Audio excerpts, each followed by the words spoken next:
Hello everyone, Rich here again with more Linux crap. I was on distrowatch.com recently and I'm scrolling down reading through the little stories they have here and I see one for Bodhi Linux, and what caught my eye is this one has a customized Enlightenment desktop, and I said ooh. I said ooh because Enlightenment is small, light, and fast. It's not Xface, it's not Fluxbox. Enlightenment is it's kind of its own thing. If you want to read up more about Enlightenment, it's at enlightenment.org. The developers try to pass this off as sort of kind of more of a methodology than a window manager, or as they say, it's much more than just a window manager. It says it's a whole suite of libraries to help you create beautiful user interfaces with much less work than doing it the old-fashioned way, fighting with traditional toolkits and so on. But like I said, if you want to read more about it, it's at enlightenment.org. So I go to the Bodhi Linux website and I'm on the system requirements screen here, and it says that it will run on a 300 megahertz, that's megahertz, not gigahertz, i386 processor, 128 megabytes of RAM, and 1.5 gigabyte hard drive space, which in realistic terms means it will run on just about any computer made in the last 12 years. That's pretty awesome. So if you have an old desktop PC that's a decade old, or an old laptop is a decade old, and Xubuntu won't run on it, and you don't like Puppy OS, and you don't like Peppermint OS, you could run this. Now, Bodhi Linux is Ubuntu based, but it's very slimmed down on purpose, so it runs really, really fast. The nice part about that is if you are familiar with how the Debian command line works, you pretty much already know how this works.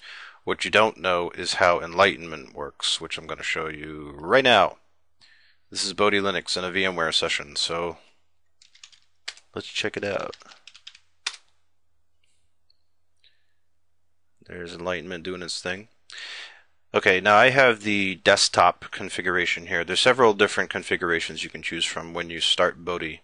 And yes, it does have a live CD, obviously, so you can run on live CD and see all the interfaces, just swap between them, see what you like best. But anyway, you do not need this bar here.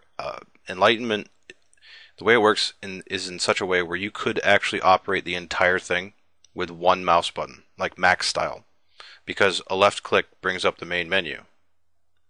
And Enlightenment does it in such a way where it's really cool and really easy to get to everything you want to get to.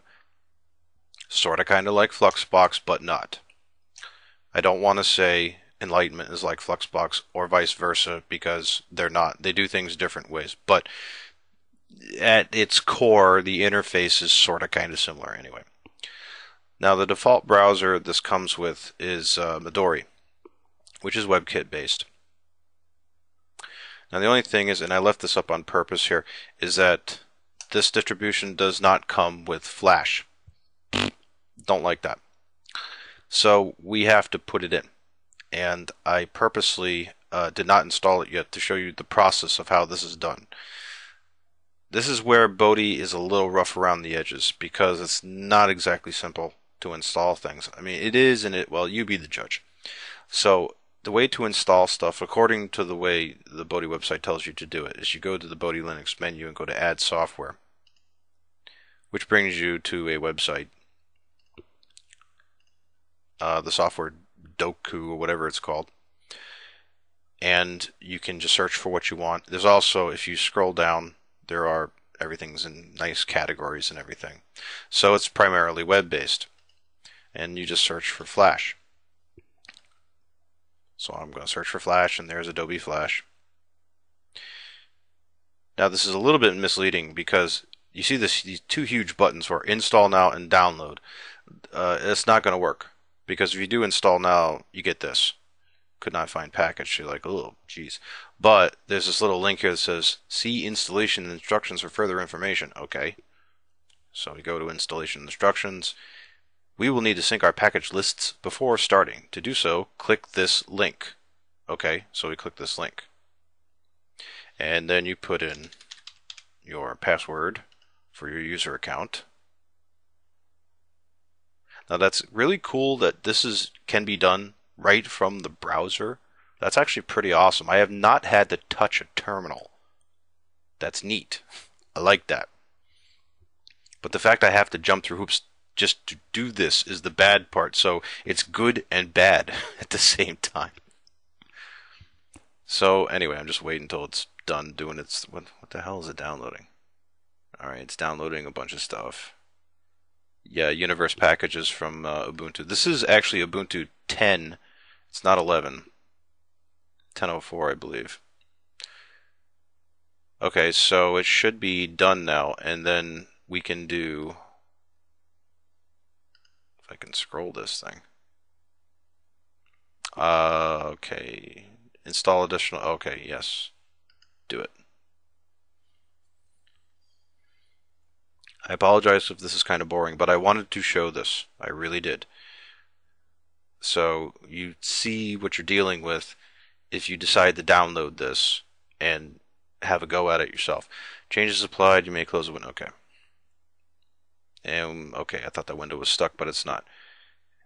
This blah blah blah. Okay, install now. Now do I have to click this? I already clicked this link. Do I need to click this? Well, I'll try this one.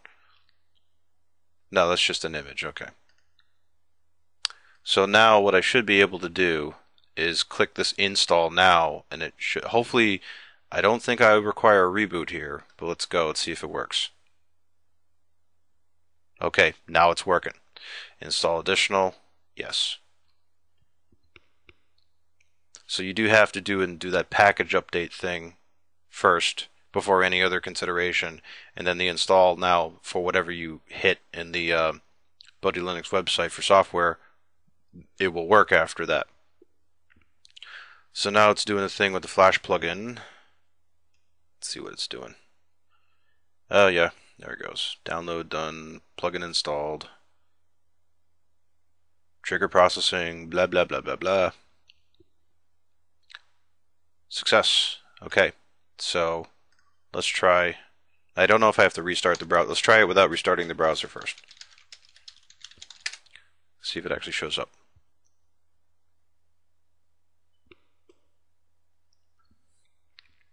Looking good. Oh yeah. All right. Yep, working. And I didn't have to restart the browser.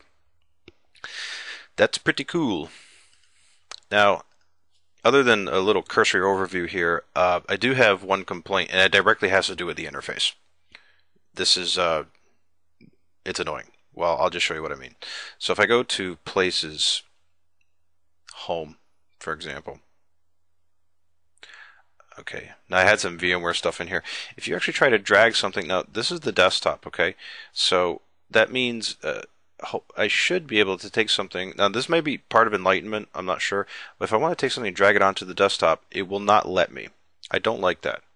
So if I right click, it can't. So if I right click, copy, right click does not work on the desktop. Will not do it. So I'm like, blah, okay.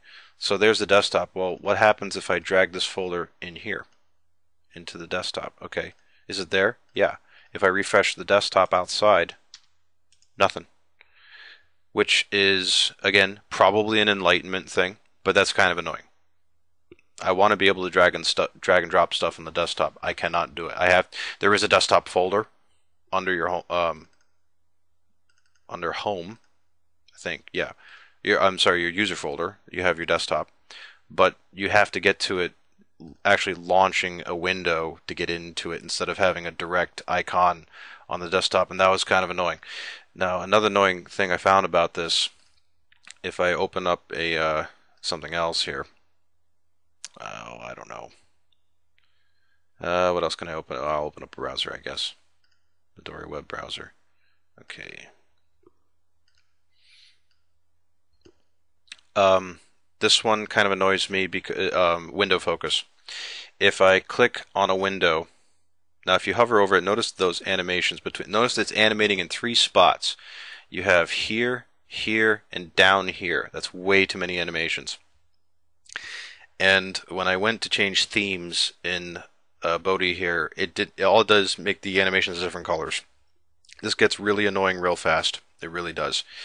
So if I click this, the focus doesn't change unless I click the title bar. Okay, so if I click the title bar, Okay, now I can change focus between back and forth and whatever. But even when I just hover, I'm not even clicking here. It just keeps animating back and forth. And my God, is that annoying. Um, I have to bear in mind this is only the 1.10 release. Bodhi Linux is very young, so it is rough as far as the interface is concerned. It's rough. Again, this may be an enlightenment thing, maybe a slight oversight or whatever, but you have to bear in mind that releasing a distribution of Linux is a humongous thing. It's not easy to do, and I really like it that these guys actually have a release that is Ubuntu based with enlightenment in it by default. That's really awesome, but yeah, it's a little rough, and it's just the way it is. I'm sure it will get better in the future. Of that, I have no doubt. But you got to kind of expect stuff like this. So, other than that, getting around things like settings and so on, pretty simple. Uh, it does not come with a lot of apps by default. You have to add those in yourself, which is either good or bad depending on your point of view. Some of you like to have a Linux that has everything. Some of you like a Linux that has next to nothing. If you like a Linux that has next to nothing on purpose, you will like Bodhi, because it doesn't come with any unnecessary crap in it whatsoever, which for some people is a big selling point, and this is part of the reason that the distribution size is so small. Even things like wallpaper, there's really not a lot of choice in here. So that in a nutshell is it as far as just a quick overview of Bodhi Linux. You can check it out. Let me bring up the website again real quick here. Maximize that. BODHI. Yeah. BODHI, BodhiLinux.com. You can download it right now.